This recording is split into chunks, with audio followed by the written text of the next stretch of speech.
রিয়াদ প্রবাসী চাঁদপুর জেলা স্বেচ্ছাসেবক লীগের উদ্যোগে ইফতার ও দোয়া মাহফিল স্থানীয় কমিউনিটি সেন্টারে অনুষ্ঠিত হয়। 18 জুন রোববার রিয়াদ চাঁদপুর জেলা স্বেচ্ছাসেবক লীগের সভাপতি কাউসার খানের সভাপতিত্বে সাইফুল্লাহ নাহিদ শাহ ও ইয়ার আলী প্রধানের যৌথ সঞ্চালনায় অনুষ্ঠানে প্রধান অতিথি ছিলেন রিয়াদ মহানগর স্বেচ্ছাসেবক লীগের ভারপ্রাপ্ত সভাপতি মনিরুল ইসলাম। প্রধান বক্তা হিসেবে ছিলেন ভারপ্রাপ্ত সাধারণ সম্পাদক বাদল মোল্লা। বিশেষ অতিথি হিসেবে উপস্থিত ছিলেন ফয়েজ উদ্দিন লাভলু, হাজী জসিমউদ্দিন, শাওন মহসিন খান, শহীদুল্লাহ জিনু, মাজহারুল ইসলাম পলাশ, মিন্টু শিকদার, আমির হোসেন টার্জেন, নূর আলম জিকু, মামুনুর রশিদ মামুন, আলাউদ্দিন গাজী, কাশেম প্রধান ও জুয়েল। অন্যান্যদের মধ্যে উপস্থিত ছিলেন ডাক্তার মহিউদ্দিন ইসলাম, জয়নাল আবিদিন, তোফায়েল আহমেদ, সাইফুল ইসলাম, রিয়েল আনিস সওদাগর কচুয়া, আতিক খান, আব্দুস সামাদ রিপন, সেলিম প্রধান, আনু মিয়াজি, ইয়াসিন প্রধান সহ মহানগর জেলা স্বেচ্ছাসেবক লীগের নেতাকর্মীরা উপস্থিত ছিলেন। অনুষ্ঠান শেষে দেশ ও জাতির কল্যাণ কামনা করে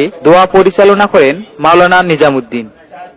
পরবর্তী সংবাদ দেখার আমন্ত্রণ জানাচ্ছি ডেস্ক থেকে আমি এস রহমান, এমকে টেলিভিশন।